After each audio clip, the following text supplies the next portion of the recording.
everyone, this is Melissa and Go by Stitching Liz here on YouTube and also over on Instagram. It would mean so much to me if you would follow me in both places. Thank you so much for joining me. Welcome back if you've been here before, and welcome if you're new. I'm so glad you're here today. Today is going to be a March wrap-up, so I'm going to tell you about how Major Whip's March went, but we're going to start with the giveaway winner. In my Nashville Haul video, I had you vote in the comments for the Nashville piece that you thought I should start first. All you had to do was vote, and that entered you in to win a gift card to your choice of either topknotstitcher.com, lindystitches.com, or if you would like me to help you arrange to get the Kittens by Caton Creations, I will help you get that. And those are your three choices. And the winner by random number generator was J Gidry 94. So I will leave a comment on your comment from that video, hoping to get in touch with you. I hope you see this. And all you have to do is get in touch with me either by DM on Instagram or through my email, which I'll leave in the description box down below. And let me know, number one, where you want to get your gift certificate to, and also your email address to get you your gift certificate. So just get in touch with me, and congratulations. So as I said in that video, I had you vote for the chart that you thought I should start first out of my Nashville haul. So I thought you might want to know which chart won your vote by a landslide. The chart that won the vote was Cross Stitching Forever by New York Dreamer. And it says Cross Stitching Forever, housework whenever. So hopefully I'll get to start this sometime in the spring really soon. It's really cute. I understand why most of you voted for it. We all seem to appreciate the sentiment that housework takes a backseat to cross stitching for us. So thank you so much for everybody who participated. And again, congratulations to the winner. So next we're going to go over just something that I got. I recently showed a haul from a couple of places that I went to, so I don't have a haul, but I did receive in the mail my copy of the April edition of the World of Cross Stitching magazine, which my lovely sister and family gifted me a subscription to again this year at Christmas. And I was so excited. There were a couple things in this one that really caught my eye.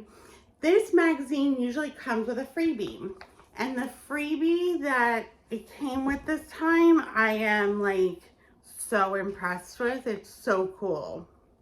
So it's a butterfly keyring kit.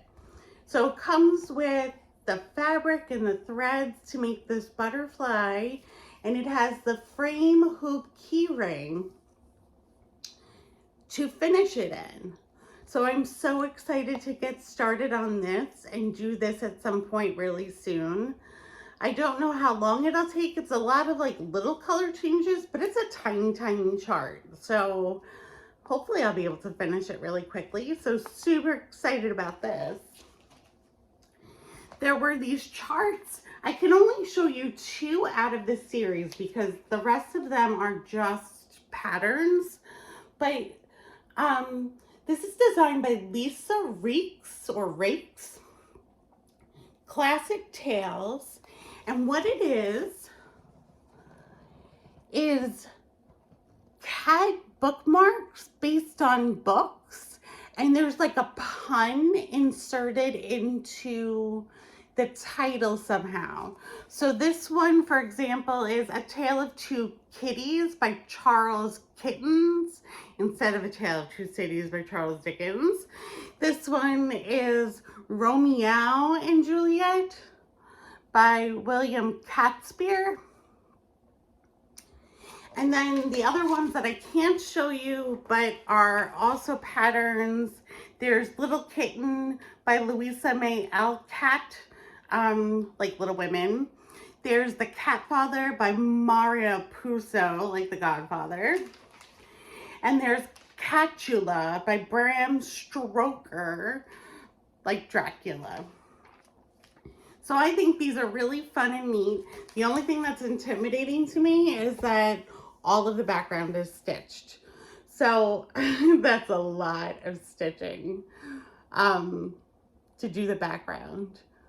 But you know I love cats, so I was super excited about that because I also love books. And then there was one other thing in particular that caught my eye in this magazine. A little while ago, I did a video of a book review of 6 new cross-stitch books.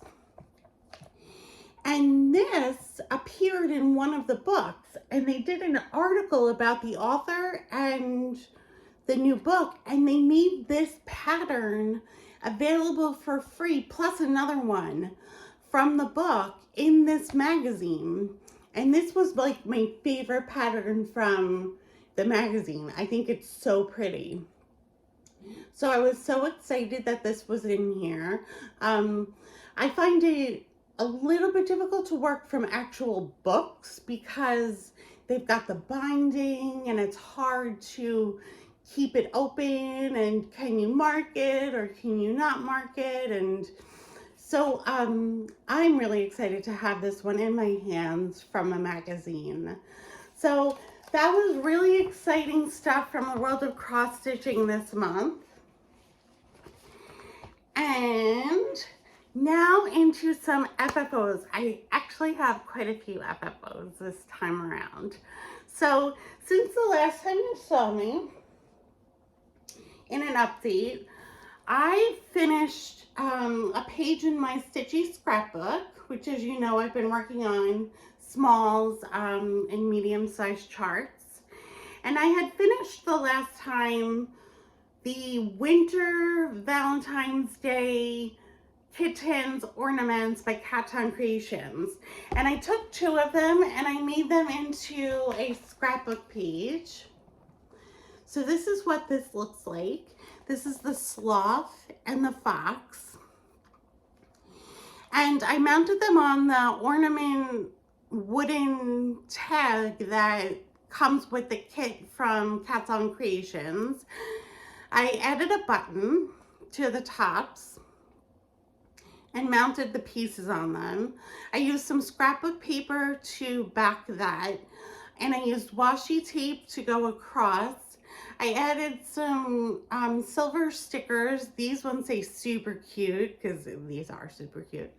And I added these paper white flowers. And I got some of this stuff from Dollar Tree and some of it from other places. So this is that page that I finished in my Stitchy scrapbook. Really happy with the way that came out.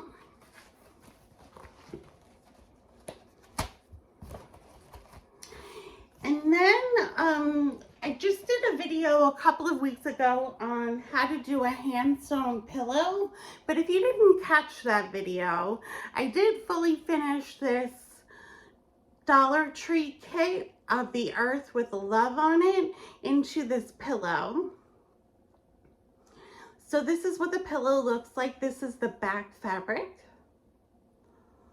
And if you are interested in seeing how I approach hand sewing a pillow, you can see that video. I'll link it below so you can see that video on how I hand sew my pillows. So there's that one. And then I just had a video last week, I think, on going to the thrift store and finding a bunch of things to FFO some projects. And I showed you some projects I was thinking of FFOing onto those objects. and I did them all. So I'm going to show you what I did. The first thing I'm going to show you is this salt shaker that I finished. This is one of the spring ornaments from the Kittens at Handsewn Creations. You can see I cut it out close to the lines and I put it on this salt shaker. That was because she reminds me of the Morton Salt Girl. So I put her on a salt shaker. And then I had gotten this little pink pitcher and I stitched up, I hadn't at the time stitched this rainbow, but this is another one of the ornaments from the Kittens at Handsewn Creations for the spring season. So I stitched up this rainbow and I mounted it onto the little pitcher. I think it looks super cute. I'm so happy with it. And then I had this, it's like a pencil holder that I plan to put my chopsticks into. And I finished onto it this, this piece. You can see I frayed the edges of the linen. And then I mounted it on here. It fits so nicely. And then this can stay out year round. I feel like it's a good one to stay out year round. It's a little springy, or a little summery, but I still feel like it's okay for the whole year. And I really like this one. And then I had gotten this sign that stands up on its own, and I put into it this piece, Bring Me the Sunset in a Cup, and mounted it over there was actually like words on this sign, and I just mounted the piece right on top. And then the last one from the thrift store was a frame that I got that came with this mat, and the glass is reflecting everything. But the mat, I had originally thought the 4x4 square was way too small to show anything, and I was going to mount the piece on top of the mat. But it turns out that the piece fit perfectly in the 4x4 square. So I matted it, and this is what it came out like. Now this has a kickstand, so I'm not sure if I'm going to put this on a table or if I'm going to try to use command strips to hang it on the wall. The colors go really nicely with like my color paint in my house, so it would look nice on the wall. But if I put it on the table, I can switch it out with things, which is what I think I'm gonna have to do. I have several things displayed around the house, but I try to be sparing about what I actually put on display because I, to be honest, just don't like cleaning things, so I don't want to have a lot to clean. So I'm thinking of switching things out, like putting out one thing for a little while and then putting away one other thing and then switching them back and forth so that I don't have a lot of things that I have to manage, a lot of inventory to manage with my cross stitch finishes all over the place. So those are all of my FFOs. I did have a couple of just finishes that I didn't FFO. One was a small one. It was one of the spring kittens by Handsewn Creations, which you've been hearing me say a million times because I love them. And this one is the little mousey with an umbrella. He's super cute. He was fun to stitch. I really enjoy these kits. They bring me so much joy. So I really enjoyed doing this one. I have one other out of the spring ones. I have one other one that I haven't stitched. It's a flower in a pot. So I can still do that one and probably show you next time. The other thing I finished but did not fully finish is this kit by Designworks, and it's called Dragonfly Love. And it came with everything you needed to do the chart, except there was not enough black thread. The whole dragonfly is outlined in black. These letters are all stitched in black and outlined in black, backstitched. And they only gave you one length of thread in black, and it just wasn't enough. So I actually wound up using the Dollar Tree black thread I got a couple of hauls ago to finish out the black in the chart, and that thread worked really well. For Dollar Tree thread, I was really impressed with it. You got, I think, 4 or 5 colors in the little package for $1.25, and one of them was black, and I always use black, so I thought it was worth the money to get. So I really enjoyed doing this chart. I feel like it's super pretty, and I'm happy with that one. So those are all my FFOs and my finishes. So now let's talk about whips and Major Whips March. One of my first regular whips is my temperature chart that I work on every week. And it's by Zara Design Studio. It's the Mini Motifs Temperature Records. And so all of these little things are different little motifs. There's no pattern to them. It's all random. And you do them in the color you've assigned to the high temperature of the day, if that's how you decide to do it. And so this is what mine looks like right now.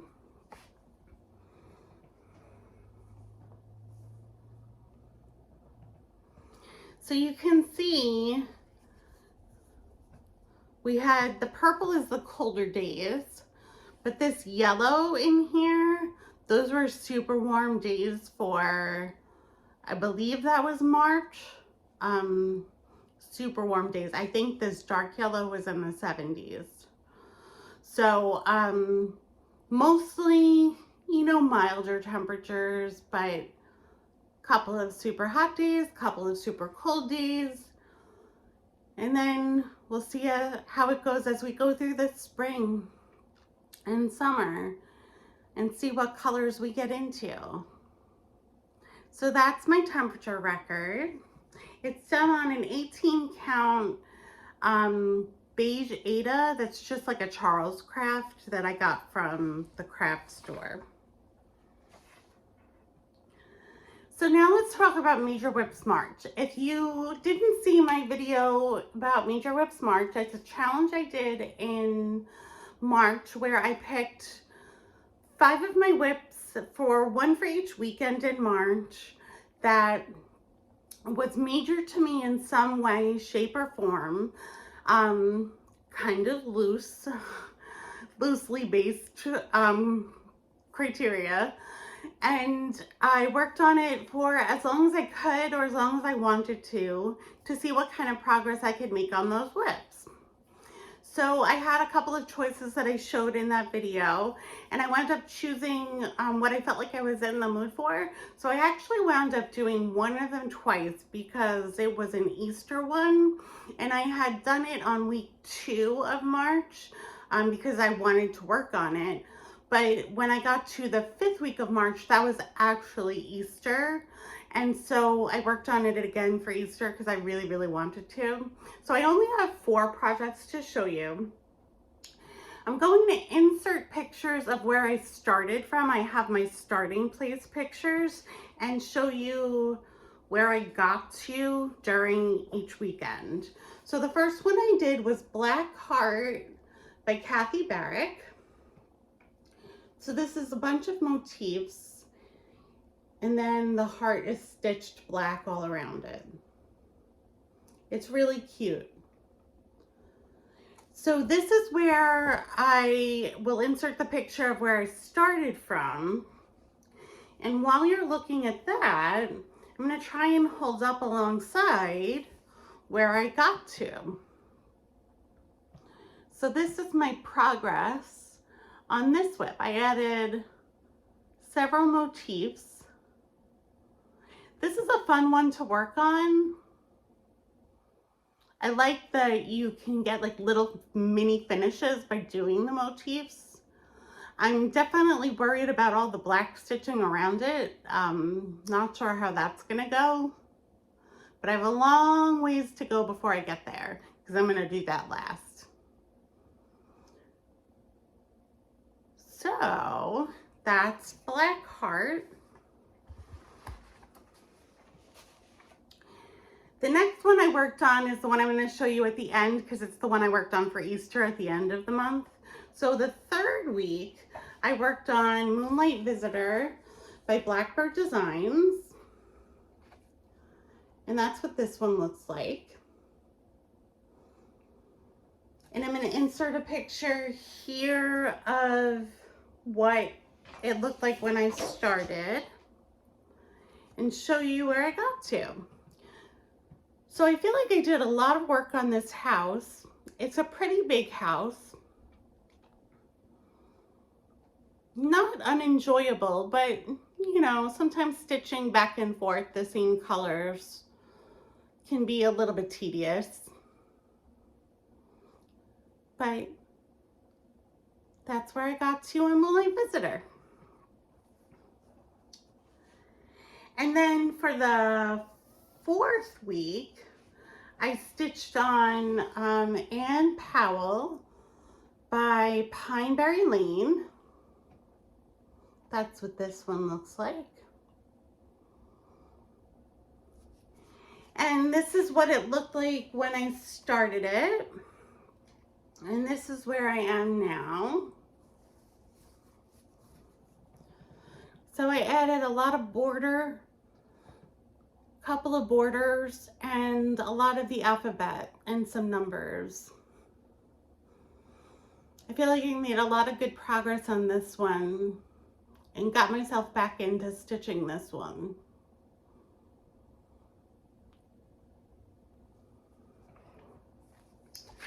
And then the one that I did for week 2 and week 5 for Easter is actually an Easter chart. It's one that I'd like to give as a gift, if I can finish it. It's called He Is Risen by Little House Needleworks. And it's the empty tomb. And this is where I was when I started it way at the beginning. And this is where I am after 2 weekends of working on it.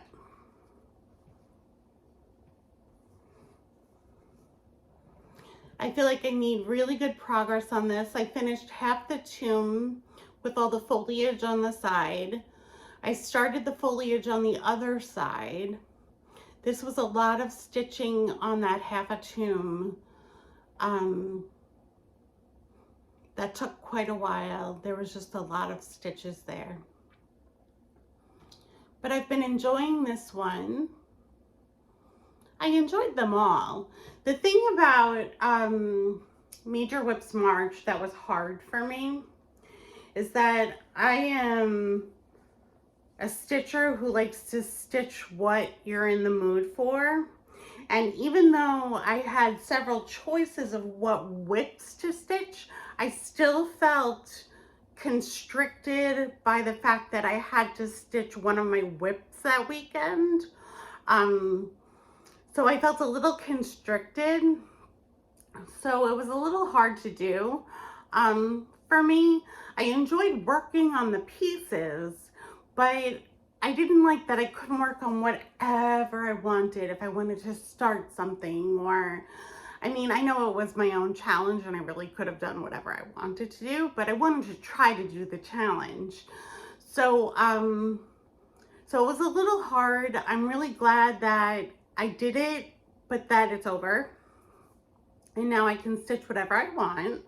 So that brings us into plans for the upcoming month. I want to try working on some charts that I just want to work on, like whatever it is I want to work on. No boundaries, no rules. But I also want to start a cat chart. I have 3 cat charts that are springy, and I want to work on at least one of them. So I have this kit that I got from Joanne at, that's a design work kit. This is like cutesy, super cute. It has all the things you need to do the kit, although being a design works kit, I am a little worried about having all the thread be enough thread, because the Dragonfly kit was a design works kit and they didn't have enough black. So that does worry me a little bit, but there's this one. There's the Lindy Stitches Cats in the Garden series. This is the spring one. It's called Prancing in the Tulips. So I have this one, and as you probably know, I did 2 others in this series. I did the autumn and the winter ones. So there's a lot of pull to work on this one to try and finish the series this year. So there's this one, so pretty. And then back when I was showing my whips for the year and my plans for 2024, I had shown this chart, which came in this calendar that you actually got for free with the World of Cross Stitching subscription. It's got all the Rendale, not all of them, but some Rendale animals. But it is all Rendale animals. And I think this cat is so pretty. I think it would take me a long time to do this one though. So it would be like a long-term start. But that's really pretty. So I want to start one of those cat charts for this spring and then work on whatever I want. Whatever calls to me. And then it'll be May and I'll be doing Moody May, which I'll tell you more about in the future. So thank you so much for joining me. I hope you have a great month coming up, and I will see you again soon. Take care. Bye-bye.